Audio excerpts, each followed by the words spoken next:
Dès l'extérieur, Jim Parsons semblait vivre un rêve que des millions d'acteurs ne pouvaient qu'imaginer. Il a joué dans la plus grande sitcom de la télévision américaine, a récolté 4 Emmy Awards, a remporté un Golden Globe et est devenu l'acteur le mieux payé de la télévision pendant 4 années consécutives.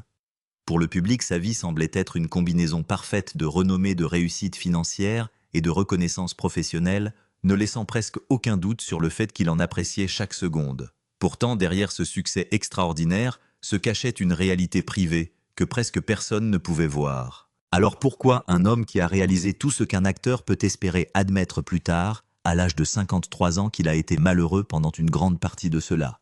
Il ne parlait pas d'une saison difficile, d'un épuisement temporaire ou d'un calendrier de production stressant qui a fini par passer.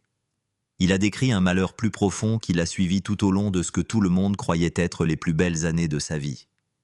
Avec le recul, il a déclaré qu'aucune somme d'argent ne pourrait le convaincre de vivre à nouveau de cette façon, car le véritable combat n'avait jamais été la sitcom elle-même, mais tout se passait dans son esprit bien avant que Sheldon Cooper n'existe. Cette prise de conscience ne s'est pas faite du jour au lendemain. C'était le résultat d'années de réflexion, d'années à porter des émotions qu'il exprimait rarement publiquement, et des années à essayer de comprendre pourquoi le succès ne lui avait jamais apporté la paix qu'il espérait.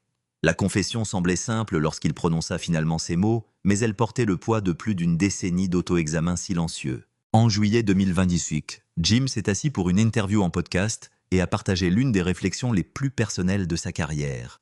En repensant à de nombreux moments que le monde a célébrés comme des triomphes, il a admis qu'il ne les avait pas vécus avec joie. Il n'était pas simplement nerveux avant une représentation ou épuisé après de longues journées de tournage. Il était profondément malheureux, même s'il vivait des moments que des millions de personnes auraient considérés comme le sommet de leur vie. Il a expliqué que la vie consistait souvent à équilibrer des dizaines d'assiettes en rotation dans les airs en même temps. Chaque responsabilité, chaque performance, chaque attente semblait liée, et il pensait que si même une de ces plaques tombait, tout ce qu'il avait passé des années à construire s'effondrerait avec elle. Ce que les étrangers admiraient, comme une discipline remarquable et une éthique de travail extraordinaire, lui paraissait désormais très différent avec le recul. Au lieu de voir de la détermination, Jim a commencé à reconnaître quelque chose de beaucoup plus proche de l'obsession. Il a décrit un besoin presque compulsif de contrôler tous les résultats possibles car il n'a jamais vraiment cru que de bonnes choses pouvaient simplement se produire sans un effort constant. Le succès ne l'a pas rassuré. Au contraire, chaque réalisation n'a fait qu'augmenter la pression pour s'assurer que rien ne s'échappe. La conversation est devenue encore plus significative en raison de l'ouverture d'esprit entre Jim et l'animateur du podcast, qui avait également parlé publiquement de son homosexualité et de sa vie sous l'attention constante du public. Ensemble, ils ont discuté du coût émotionnel de la construction d'une carrière réussie, tout en protégeant les aspects profondément personnels d'eux-mêmes du jugement du public. Jim n'a évité aucune des questions difficiles, choisissant plutôt de parler avec une honnêteté inhabituelle des craintes qu'il portait depuis des années. Même après 12 saisons et des centaines d'épisodes, il a admis qu'il n'a jamais cessé de se sentir comme la personne la plus nerveuse du tournage. Avant presque chaque scène, il craignait d'oublier soudainement ses répliques, de décevoir tout le monde autour de lui, ou de ne pas répondre aux attentes attachées à l'énorme succès de la série. Cette peur n'a jamais égalé l'image calme, intelligente et parfaitement composée que le public voyait à l'écran, mais elle l'accompagnait presque tous les jours. Au fil du temps, cette anxiété constante a volé quelque chose de bien plus précieux que la confiance. Jim a expliqué que cela lui avait coûté de précieux moments avec les gens qu'il aimait, car même lorsqu'il était physiquement présent, ses pensées étaient complètement ailleurs. Son esprit était toujours en train de calculer le prochain défi, d'anticiper la prochaine erreur possible et de se préparer à des désastres qui souvent ne se produisaient jamais. Woa n'était pas une observation passagère faite au cours d'un seul entretien. Tout au long de l'année, il est revenu plusieurs fois sur le même sujet, chaque conversation révélant un peu plus du poids émotionnel qu'il portait tranquillement depuis si longtemps. Plus il l'expliquait, plus une question émergeait naturellement. Qu'arrive-t-il à l'esprit d'une personne après avoir passé 12 ans terrifiée à l'idée de tout perdre, alors même que le monde entier insiste sur le fait qu'elle a déjà gagné? Pour comprendre où cette peur a commencé, il faut voyager bien avant Sheldon Cooper, avant les Emmy Awards, avant que la renommée mondiale ne transforme Jim Parsons en un nom connu. Les racines de cette anxiété remontent à 2001, à un moment qui a définitivement modifié son rapport au temps lui-même. C'est une perte qui a discrètement façonné les décisions qu'il allait prendre pendant des décennies. Locke 22 avril 2000. Le père de Jim, Milton Parsons, est décédé dans un accident de voiture à l'âge de 52 ans. Jim n'avait que 28 ans, il était toujours en train d'auditionner pour des rôles. Il luttait toujours pour s'établir, et il restait encore des années avant de recevoir l'opportunité qui allait changer sa vie pour toujours.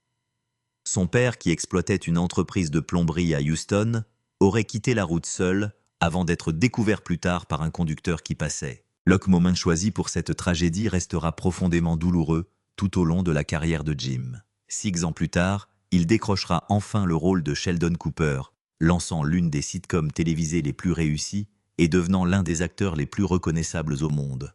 Son père n'a jamais vécu assez longtemps pour être témoin de tout cela. Ni les victoires aux Emmy Awards, ni les Golden Globes, ni les ovations debout, ni un seul épisode de la série qui a transformé la vie de son fils pour toujours. Des années plus tard, alors qu'il apparaissait dans l'émission spéciale Hollywood Medium, Jim a revisité cette douloureuse perte devant les caméras. Au cours de cette conversation émouvante, on lui a dit quelque chose qui semblait lui apporter une certaine paix, que même si l'aide médicale était arrivée plus rapidement ce jour-là, l'issue n'aurait probablement pas changé. Que ces mots répondent ou non à toutes les questions de son cœur, il semblait alléger un fardeau qu'il portait tranquillement pendant de nombreuses années. Une autre pensée refusait de le quitter. Il commença à faire des calculs simples dans son esprit, comparant son propre âge à celui de son père, lorsque sa vie s'était terminée de manière si inattendue. Au début, ces chiffres semblaient lointains, mais au fil des années, ils sont devenus progressivement impossibles à ignorer. Cette prise de conscience est devenue écrasante en 2018, alors que The Big Bang Theory restait l'une des émissions de télévision les plus regardées au monde. Jim avait 46 ans, exactement 6 ans de moins que son père au moment de sa mort. Soudain, il s'est retrouvé à poser une question que beaucoup de gens essayaient d'éviter toute leur vie. Si quelqu'un lui disait qu'il ne lui reste que 6 ans, choisirait-il vraiment d'en passer un autre à jouer à Sheldon Cooper? Sa réponse le surprit lui-même. Ce n'est pas qu'il ait cessé d'aimer le personnage ou d'apprécier tout ce que la série lui avait apporté. C'était qu'il voulait désespérément découvrir qui il était au-delà de son rôle avant que le temps ne s'écoule tranquillement. Forte de cette conviction, Jim a contacté les producteurs Chuck Lorre et Steve Molaro avant de discuter de sa décision avec les acteurs qui étaient à ses côtés depuis plus d'une décennie. Il voulait qu'ils comprennent directement son raisonnement plutôt que d'entendre des rumeurs ou des spéculations. Malgré tout, l'annonce a envoyé une onde de choc à toutes les personnes impliquées dans la série. Beaucoup de ses collègues acteurs ont admis plus tard qu'ils ne s'étaient jamais attendus à cette décision. Kaley Cuoco se souvient avoir été tellement bouleversée par la nouvelle qu'elle avait du mal à reprendre son souffle, tandis que Johnny Galecki a déclaré qu'il se sentait aveuglé, pas nécessairement parce que Jim voulait partir, mais parce que la nouvelle est arrivée si soudainement. Avec le recul, Galecki a reconnu que la conversation difficile aurait pu se dérouler plus doucement, mais il a également compris que les décisions qui changent la vie se produisent rarement sans conséquences émotionnelles. Le père de Jim n'a jamais eu l'occasion de décider quand sa propre histoire se terminerait. Jim s'est assuré qu'il ferait ce choix lui-même tant qu'il le pourrait encore. S'éloigner de l'un des plus grands succès de la télévision n'était pas un acte de rejet, mais un acte de récupération du temps avant qu'il ne devienne quelque chose qu'il ne pouvait plus contrôler. Quitter, de Big Bang Theory, n'a cependant pas mis fin au chagrin. Plusieurs années plus tard, sur le tournage d'un tout autre projet, la perte est revenue d'une manière si inattendue qu'elle a brouillé la frontière entre fiction et réalité. Une fois de plus, Jim s'est retrouvé à jouer tout en portant tranquillement des émotions que le public ne verrait jamais pleinement. En 2010, Hugo a rejoint la comédie Hulu, Mid-Century Modern, aux côtés de Nathan Lane, Matt Bomer et de l'actrice bien-aimée Linda Lavin.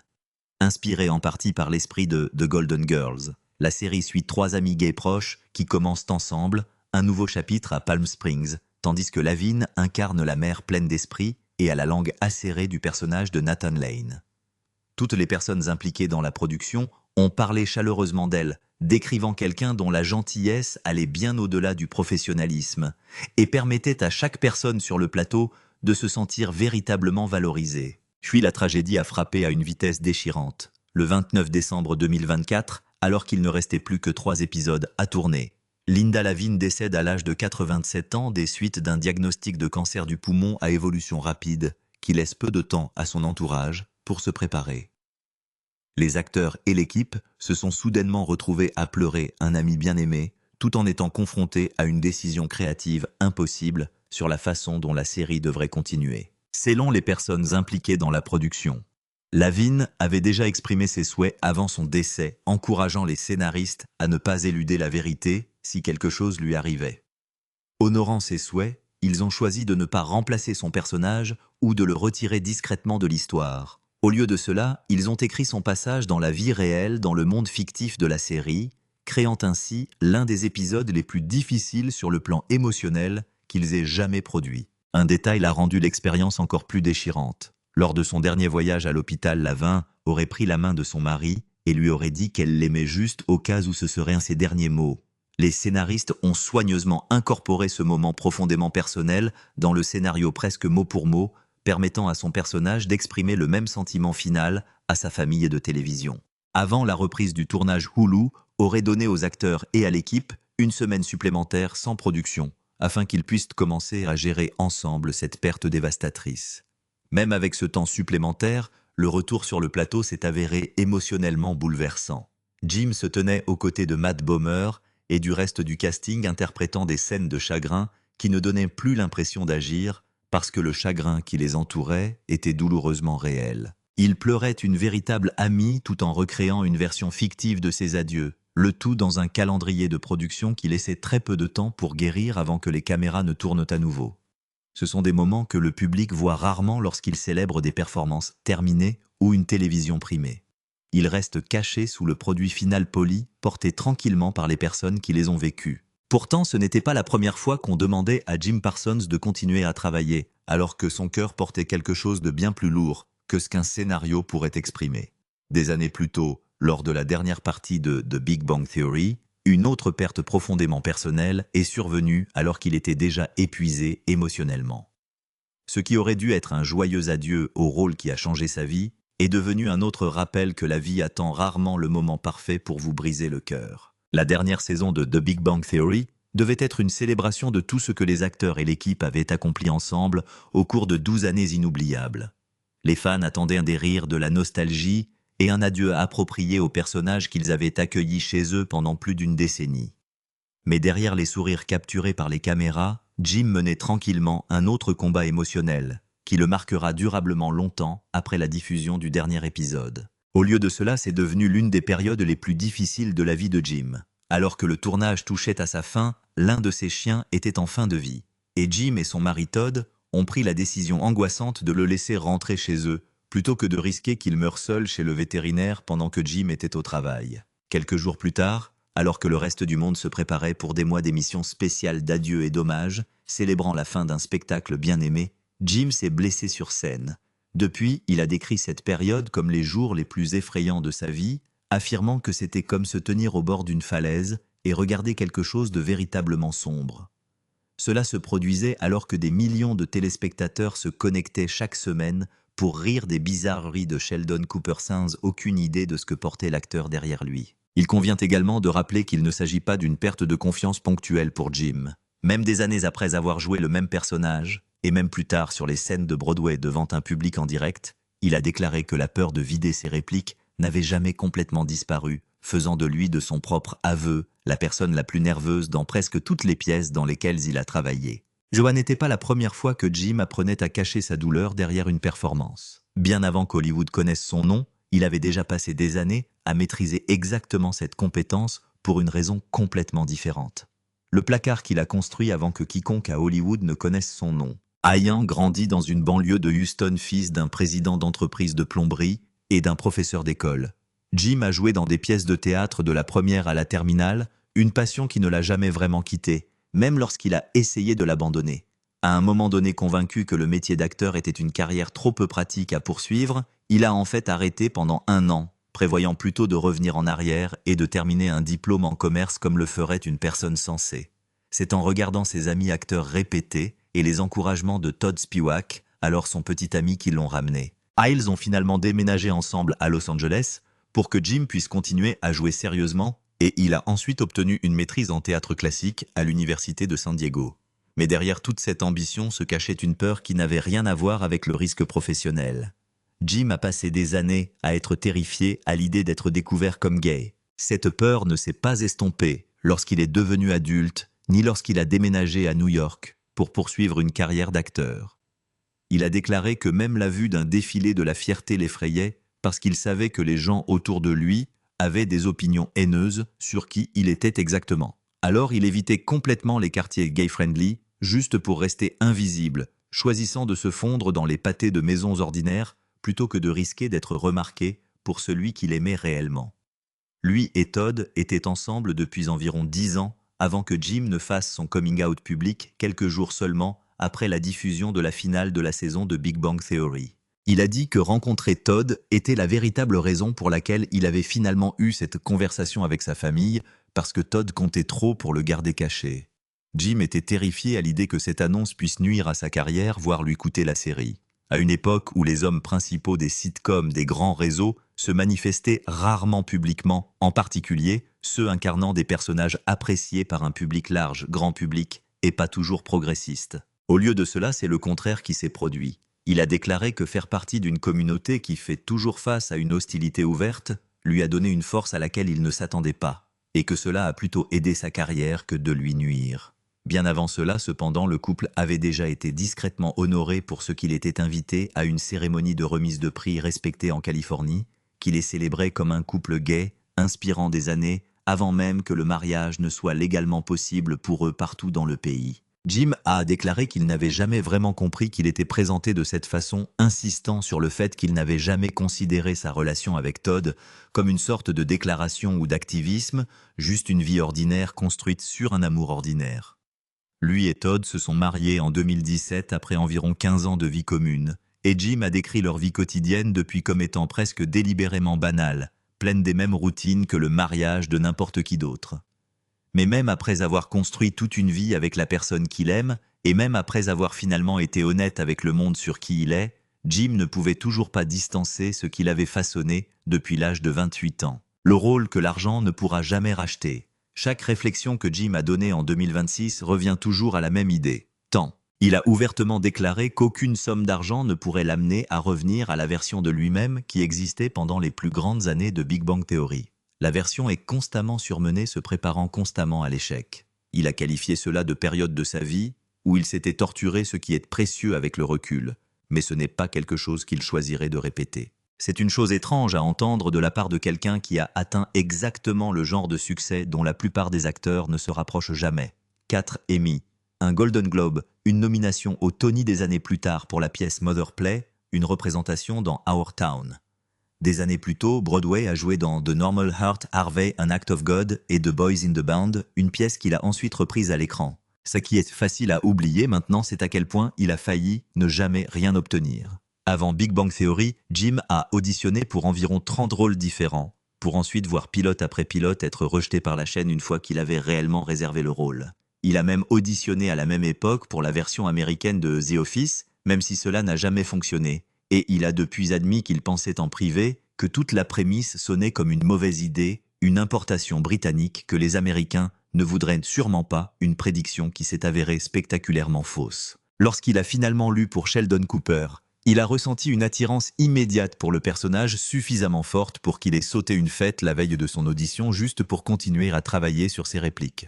Sa première audition s'est si bien déroulée que le producteur Chuck Lorre aurait supposé que c'était un hasard, ramenant Jim pour une deuxième lecture, juste pour s'assurer que la performance n'était pas la chance d'un débutant. Ce n'était pas le cas. Ironiquement, l'homme qui incarnait le scientifique fictif le plus célèbre de la télévision a lui-même échoué en sciences à l'école, ce qu'il attribue au fait qu'il voulait étudier la météorologie uniquement parce qu'il a grandi dans un pays ouragan et non parce qu'il se souciait de la science réelle qui se cache derrière cela. Années passées à réaliser et à produire. Le jeune Sheldon a suivi une idée dérivée qui a commencé comme une conversation entre Jim et Todd à propos du propre neveu de Jim, un enfant inhabituellement brillant et différent.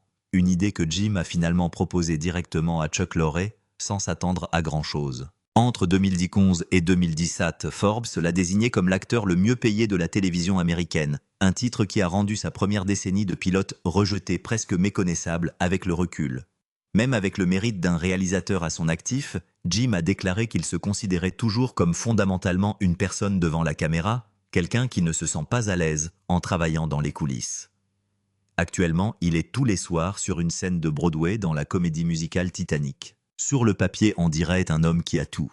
Selon ses propres mots, certaines de ses meilleures années ont été passées à s'effondrer tranquillement, alors que tout le monde autour de lui pensait qu'il prospérait. Alors qu'est-ce qui a réellement changé? Qu'est-ce qui lui a finalement permis d'arrêter de considérer son propre succès comme une menace, plutôt que comme une réussite 53 ans, et je n'ai plus peur du miroir? Aux Tony Awards de cette année, Jim s'est présenté sans aucun des looks flashy et glamour que les gens associent à sa course actuelle au Titanic, et a admis quelque chose que presque personne n'attendait de lui.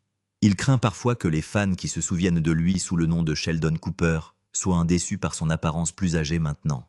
Il a commencé ce rôle à 34 ans. Il a 53 ans maintenant, soit un an de plus que son père. Lorsqu'un animateur de podcast lui a fait remarquer cela directement, Jim a appelé cela du temps supplémentaire et non une ligne jetable, une véritable conviction autour de laquelle il a construit sa vie. Dans une étrange tournure, ce même mois de juillet, alors que son interview la plus honnête depuis des années se répandait en ligne, un rapport complètement faux affirmant que Jim était mort est devenu viral, recueillant près d'1 million de réactions avant que ses propres représentants n'aient à intervenir et à confirmer qu'il était bel et bien vivant. Pendant quelques jours, les internautes ont véritablement pleuré, un homme qui à ce moment précis disait discrètement au monde le contraire. Qu'il a enfin compris à quel point son temps réel était précieux et limité, et qu'il comptait l'utiliser différemment qu'avant. Il a dit qu'il n'avait plus rien à prouver dans sa carrière, qu'il voulait seulement faire un travail qui lui apporte de la joie, parce qu'il est pleinement conscient que personne ne sait vraiment combien de temps il lui reste. Même maintenant, après des décennies de performance, il admet qu'il se présente toujours à chaque spectacle, en luttant contre la même vieille peur de ne pas répondre devant un public en direct, une nervosité qui ne disparaît jamais complètement quelle que soit son expérience. Il a également été clair sur le fait que peu importe ce que quelqu'un lui propose, il n'a aucun intérêt à enfiler à nouveau le cardigan de Sheldon Cooper pour un redémarrage ou un renouveau. Ce simple fait, celui qui l'a façonné à 28 ans, qui l'a poussé à abandonner Big Bang Theory à 46 ans, qui était assis à ses côtés sur un tournage de film en deuil à 52 ans, est toujours le moteur silencieux derrière tout ce qu'il fait à 53 ans. La tragédie n'a jamais vraiment été la fin d'une sitcom, ni les récompenses, ni la célébrité. C'était un homme qui a passé des décennies à traiter la survie comme un compte à rebours jusqu'à ce qu'il décide finalement d'arrêter de la fuir. Voici donc la question qui mérite d'être posée. Si vous saviez exactement combien de temps il vous reste, vivriez-vous toujours comme vous le faites actuellement? Si vous avez apprécié cette révélation, écrasez ce bouton, commentez et abonnez-vous pour plus d'histoires hollywoodiennes inédites et appuyez sur la cloche pour ne jamais en manquer une goutte. Vous en voulez plus? Découvrez une autre de nos vidéos. Merci d'avoir regardé.